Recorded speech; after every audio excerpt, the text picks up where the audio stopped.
If you want the ultimate advantage over your fantasy football league, you need to go to StatRoute.com for the best stats analysis tool available. Compare players based on performance for up to 10 seasons, home and away splits, the opposing team, weather, and more. Sign up today with the promo code SkullKingFF to get discounts on their research tool and DFS lineup builder. Again, go to StatRoute.com and enter the promo code SkullKingFF for discounts on the only fantasy stats research tool trusted by Skull King Football.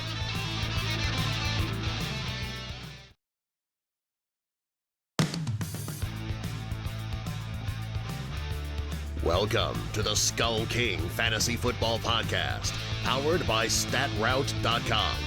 And now, here's your host, Ryan Skullroot.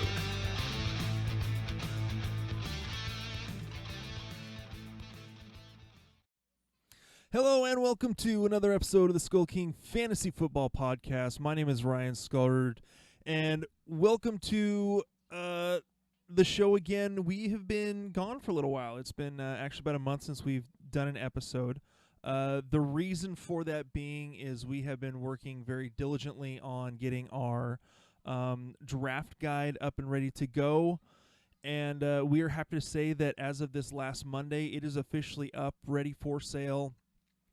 On the website, you can go to skullkingfootball.com, go to the store tab on top of the page, and from there you'll be able to find not only our PDF version, which is a one-time download, you'll also be able to go to our web version, which is going to be constantly updated throughout the preseason with new articles that you won't get in the PDF. You'll get a copy of the PDF version as well. And, we'll be updating our rankings, updating the draft strategies that I've written in there. So we hope that you guys get it, enjoy it. If you guys do buy it, we would really appreciate a rating and review on the draft guide, whether you like it or you hate it. Just it helps us know what we need to do better.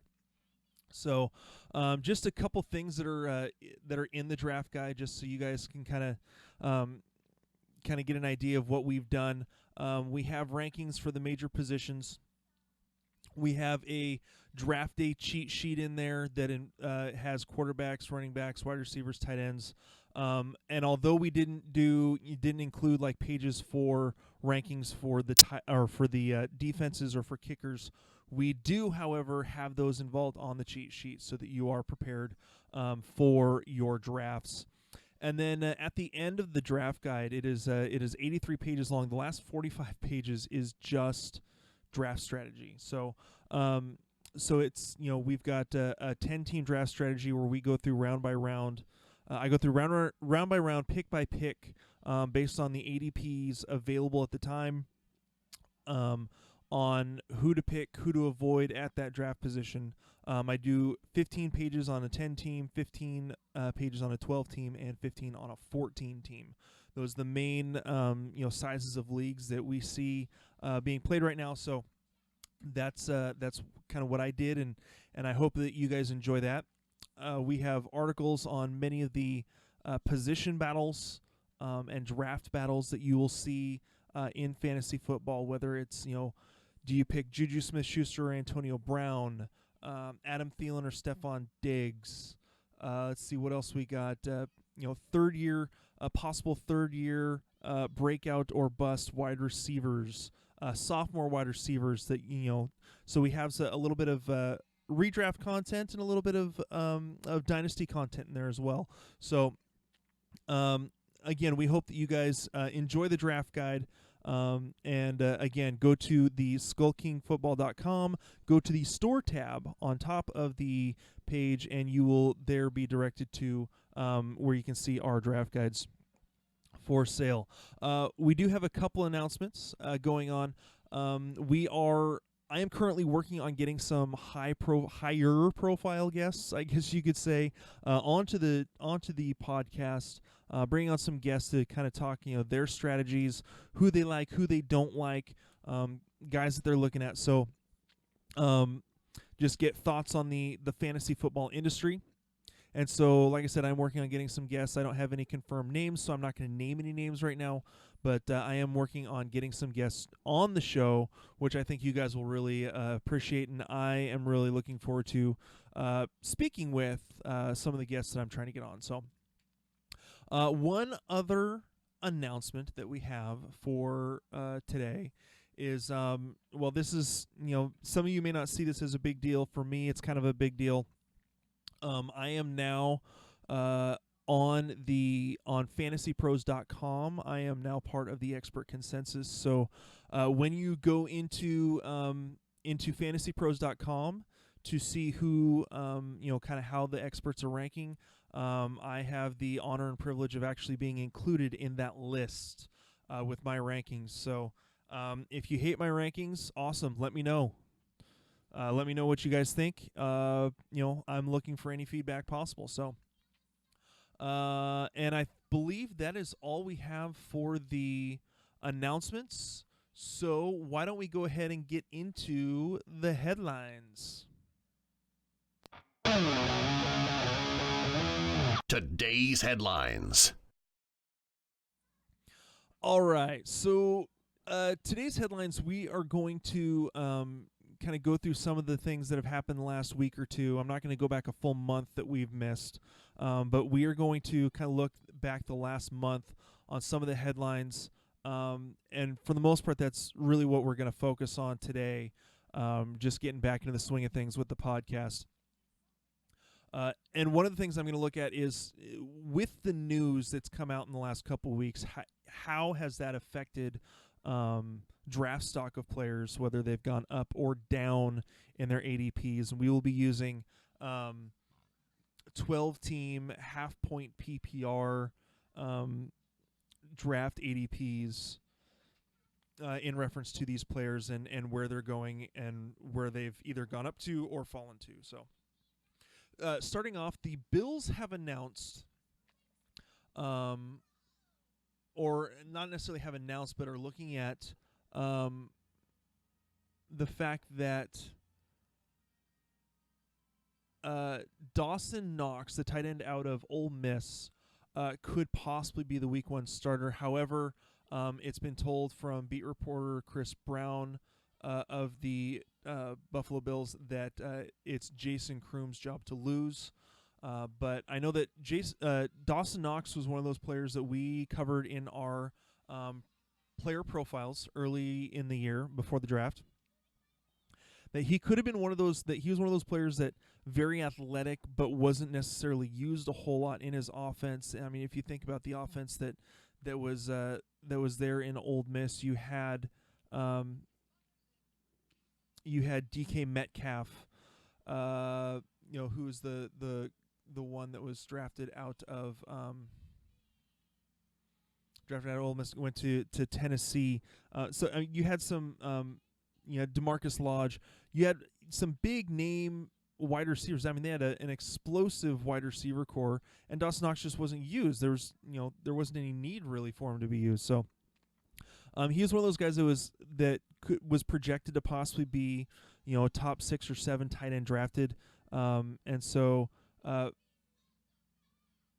This isn't a surprise to me. It'll be interesting to see how he is used in that Buffalo offense, considering, recent years tight ends haven't necessarily been a focal point for the Buffalo Bills. So here's an interesting thing. Oh, and Dawson Knox is currently being undrafted, so that's just kind of where we're at there. Jalen Hurd, again, a guy that's being undrafted right now in 12-team leagues, half-point PPR. Could be causing some issues in terms of how he is going to be positioned in fantasy. Third-round pick Jalen Hurd could be the next Tyreek Hill / Marcus Colston / Jaylen Samuels / Joe Webb. In terms of his position eligibility in fantasy football, you look at last year, a lot of people, especially in Yahoo, where this was the major issue. Jaylen Samuels was listed as both a running back and a tight end. Now, the reason for that, which I had to explain multiple times to people last year, is that Jaylen Samuels in college played kind of that that H-back kind of split end kind of a role where he would move back and forth between being like a fullback and a halfback and also be a tight end. He'd line up as a tight end. He'd line up as a halfback. He'd line up as a blocking fullback. He was used in both positions. So therefore, with not knowing exactly how Pittsburgh was going to use him in their offense, and considering as a running back he was like third or fourth on the depth chart at the time, because Le'Veon Bell was still a possibility for playing, Yahoo lists him as both a tight end and as a halfback. Well, because of that, when it came to the end of the year and James Conner was injured and Jaylen Samuels was getting a whole bunch of playing time, he was playing as a running back, but you could list him as a tight end on your roster, which I took full advantage of. And a lot of people, there's a lot of fantasy football purists saying, "Oh, that's just it's cheating. Why don't you do it the real way?" And since he's a halfback, well, no, his position eligibility says that he can be listed as a tight end, so use him. All this going back to say that based on college usage and some of Kyle Shanahan's comments, wide receiver, tight end, and running back are all in play to be usage for Jalen Hurd in fantasy football. Now, again, right now he is going undrafted in redraft leagues. As far as dynasty value, though, goes, that could lift him up a little bit, especially in rookie drafts. Just because of the versatility, he could be used in a lot of different formations, a lot of different ways. So that's definitely something to look at. Again, right now, in terms of redraft, he's not being drafted. He could pose a little bit of a threat in terms of redraft. Something to watch out, but not necessarily for right now. So he's more likely going to be a waiver wire pickup in this case that there's some injuries. Otherwise, I think that he's going to be more of a kind of a back and forth player throughout the season without a whole lot of consistency. So, moving on, Josh Jacobs right now is currently unsigned. In terms of what's going on with the Raiders, the signing or the issue from what we've seen is the fact that he is not necessarily pleased with how the signing bonus is going to be doled out to him. There is a belief that Josh Jacobs actually won't be there at the beginning of camp, which for me drops his draft value a little bit. I currently have David Montgomery above Josh Jacobs in my personal rankings. Not only as a rookie, but also in terms of redraft leagues, I have them. I think I have them both in the top 20, I believe. But I have Josh Jacobs a couple spots below David Montgomery. This is helping my case. If Josh Jacobs misses time, yes, I still think that he'll be the top running back for the Raiders. However, missing time can cause some issues with the offense and getting into the offense. And so it's not necessarily a good thing for Josh Jacobs. If you look at him right now, he's being drafted, mid to late third round at the 8th spot in the third round. He's dropped a little bit since this news came out to about the 10th pick in the third round. He may drop in the 4th round again. It's all going to depend on where we are in this story when your draft takes place. Now, again, we try to encourage you guys to wait until 2nd or 3rd week of the preseason, or even just before the 4th week in the preseason. If you can wait until the 4th week, awesome. Just in terms of scheduling, to make sure that there are as few injuries in terms of starters as possible at that point, so that you're not having to scramble with waiver wire ads in the preseason before the season ever gets started. So that's something to watch out for Josh Jacobs. Again, this is one of the things that definitely has me putting David Montgomery. It kind of solidifies my position as David Montgomery is going to be a higher ranked running back over Josh Jacobs. And so I'm not necessarily gonna push up anyone else in the Raiders offense or push up any of their running backs for the Raiders right now. But definitely something to keep an eye on as we get closer to the season.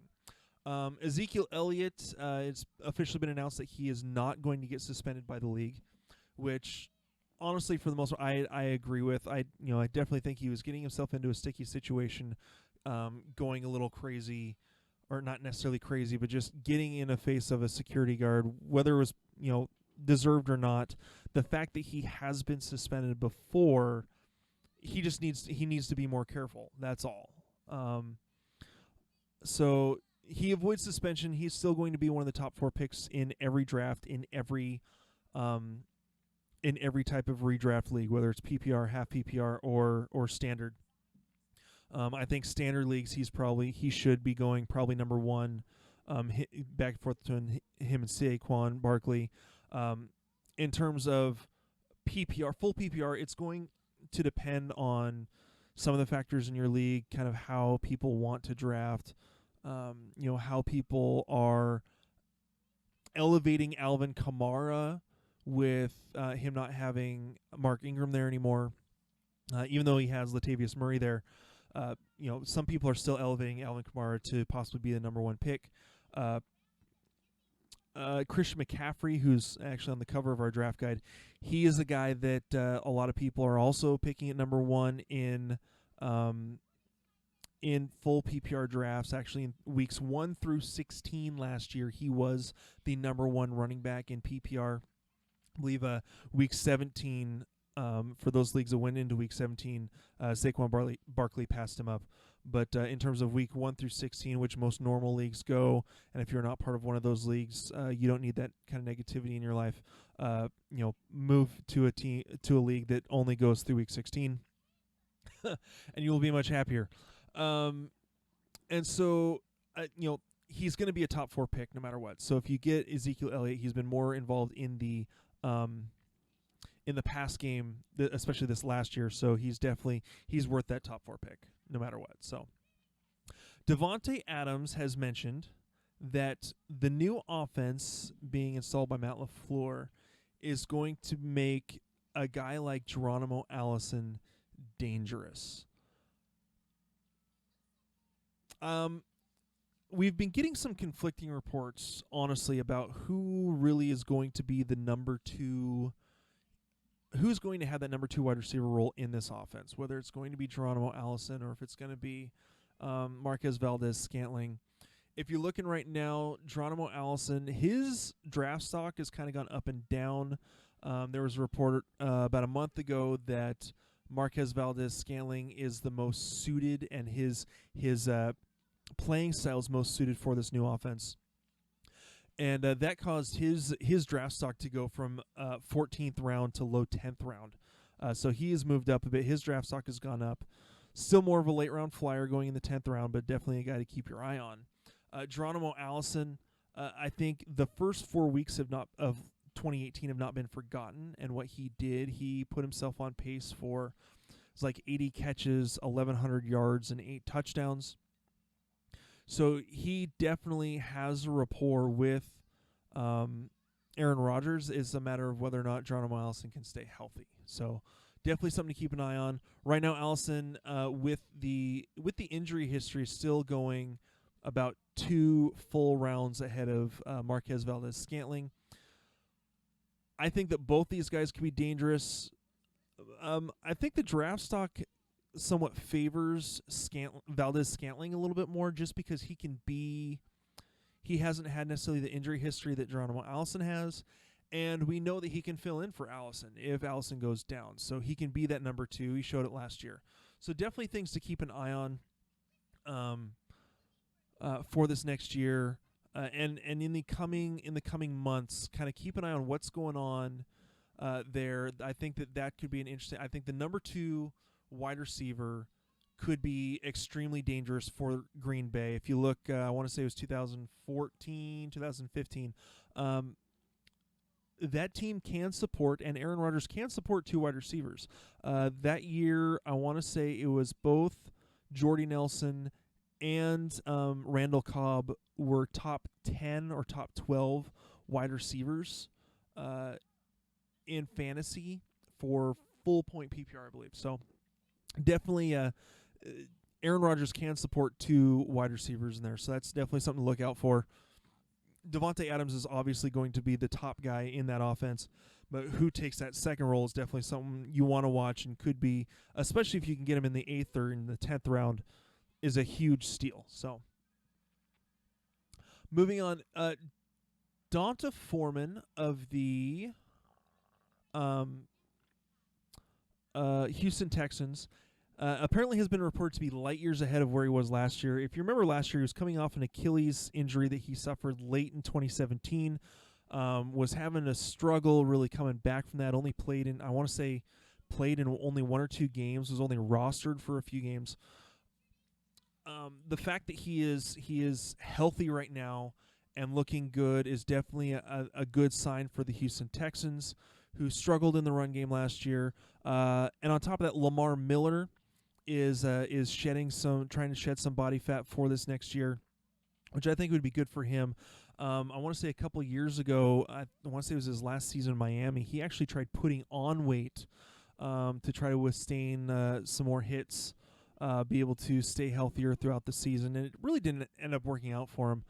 I mean, to be honest, whether Lamar Miller has put on weight or taken off weight, his stats, for the most part, flatline. They don't really go up or down. So I think that Donta Foreman could really take over the role if he really shows out this spring.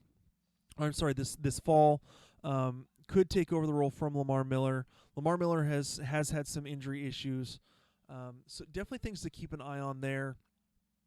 I like Foreman in the long run, honestly. Lamar Miller is he's plateaued for the most part the last few years, going from his last year in Miami to the last couple of years in Houston. I'm not a big fan of Lamar Miller, honestly, in fantasy. I would rather take the later pick with Foreman. So James Conner, going to Pittsburgh. James Conner expects a similar role in 2019. This is awesome news for me, honestly.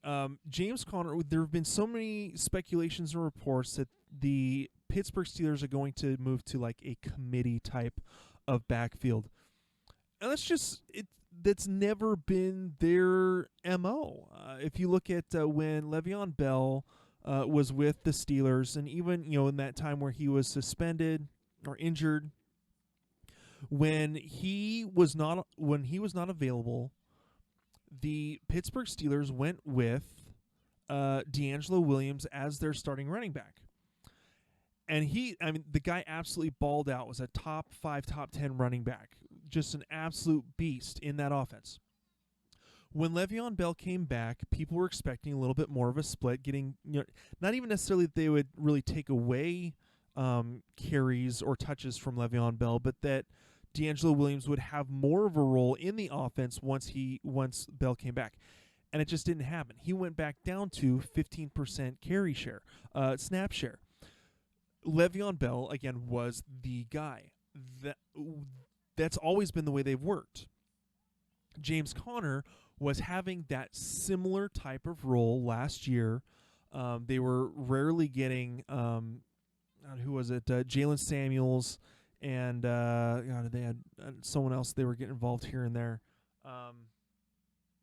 But until Conner went down, they weren't really using anyone else until like the fourth quarter when they were up by so much it didn't really matter, or they kind of wanted to save James Conner, keep him from getting injured. I expect that to be the same way this year, and what do you know? James Conner is expecting that now as well. Good news. I mean, right now he's going end of the first round, beginning of the second round in terms of his draft status, his ADP. I believe I have him as a top 10, top 8 running back. And as long as he gets a similar role, I expect that same kind of production out of him. Last year, that's what he did. He was I want to say he was like 5 or 6 running back, and he missed the last 3 games this season. So could be a huge role for James Conner again this year. That's what I expect. Jaylen Samuels could be involved more, but I still expect James Conner to be the guy in the Pittsburgh Steelers backfield. Staying in Pittsburgh, Dante Moncrief apparently has been playing with a lot of confidence in the Pittsburgh Steelers training camps. Let me pull up real quick, because I didn't do this earlier, and I haven't been great about. All right, haven't been all that great about making sure I'm completely up to date. Here we go. Looking at game logs, I want to go back to a couple years ago. I want to say it was 2016 when he was with, the Colts. In 2016, he missed, was it 7 or 8 games?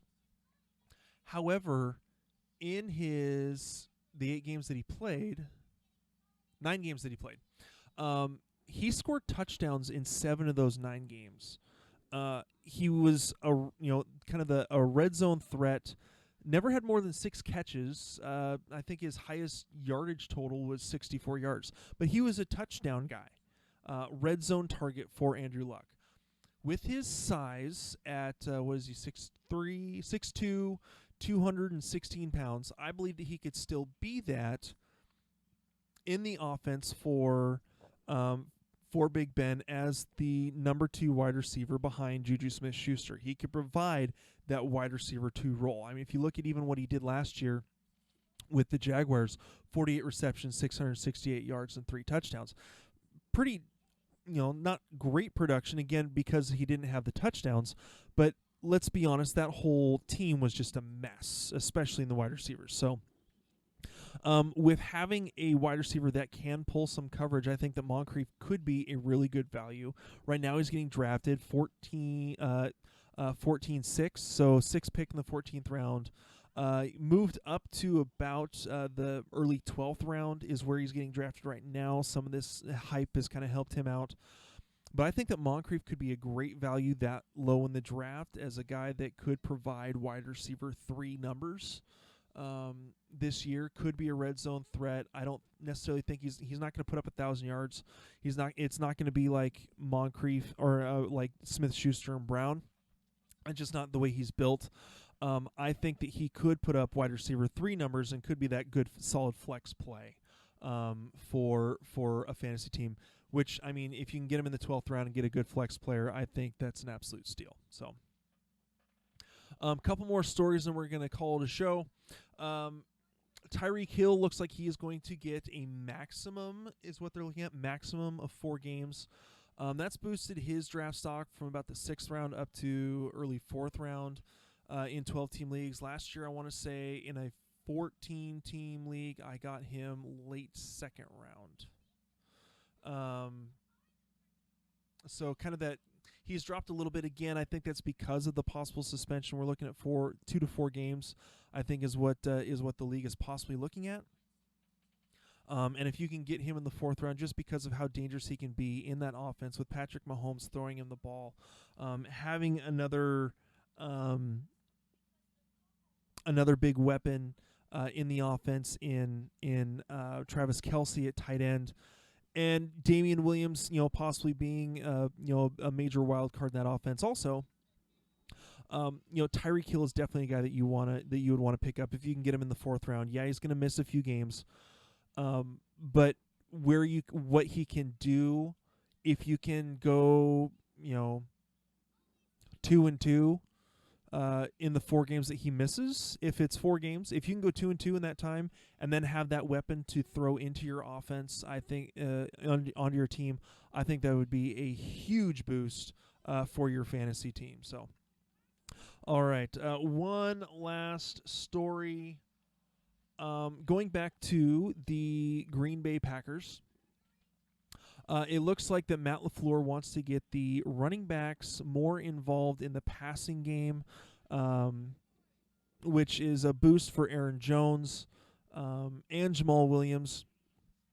Aaron Jones has gone. He's moved up a little bit since this news came out, from being late third round to early third round pick in half PPR 12-team leagues, and so I am somewhat hesitant on Aaron Jones, but that's more of a personal preference because he's been dealing with the leg issues, having, I want to say, 3 different MCL or meniscus issues in 2 years. I find that concerning that's becoming a recurring issue. I don't necessarily like Jamal Williams. I like the rookie that they drafted. I think that he could have a position on this team, especially if there's some injury issues, which Jamal Williams has dealt with as well. So there's a path for I believe it's Dexter Williams out of Notre Dame to have a spot in that offense. But going back to being used in the pass game, really they haven't really used any of the running backs in the pass game since they had all the injuries, and Ty Montgomery was the guy that was getting 10 to 12 catches in a game from the running back position from Aaron Rodgers. So now that they're installing this new offense, again, I think that boosts Aaron Jones' draft stock a little bit. It's shown where, compared to where he's going right now with his ADP. Definitely something to look at. I am not drafting Aaron Jones. I'm staying away from Aaron Jones. So, bust alert from me. I don't like his continual injury history. Yes, the guy is a beast. When he is healthy, he plays very well. I want to say last year, over the last 6 to 8 games, I want to say week 10 to week 16, I think it was. I want to say he was like the running back 6 in PPR. So, solid running back, absolutely talented. Was a lot of fun to watch when he was playing at UTEP. I just the constant knee injury is enough for me to kind of see if there's another option where he's being drafted. So, all right, well, that's all I've got for you today. Again, somewhat shorter episode as we are getting back into the habit and back into it with the podcast. Make sure, again, guys, go to, whether you're listening to this podcast on Anchor or iTunes or Google Play, wherever you're listening, please hit that subscribe button. Give us a rating and review. We want to know what your guys' thoughts are, how we can improve, how we can, what you guys want from us, what you're looking for. Make sure to go to SkullKingFootball.com, go to that store tab, and get our draft guide. Right now, you can get it for $10. And if you actually use the coupon code from our main sponsor, StatRoute, the guys that we get a lot of our statistics and statistical research from for the website, use the coupon code StatRoute, StatRoute. You will get $5 off, and so you will get our PDF for only $5 and our web version for only $10. So, again, we want to thank you for taking the time to listen to the Skull King Fantasy Football Podcast. My name is Ryan Skulrud, and we will talk to you guys later. Hey, Skull King Nation, thank you for listening to the Skull King Football Podcast. Did you like this episode? If so, be sure to go to iTunes, Stitcher, Google Play, and YouTube to subscribe. Also, please leave us a rating and reviews to let us know how we can better help you rule your leagues.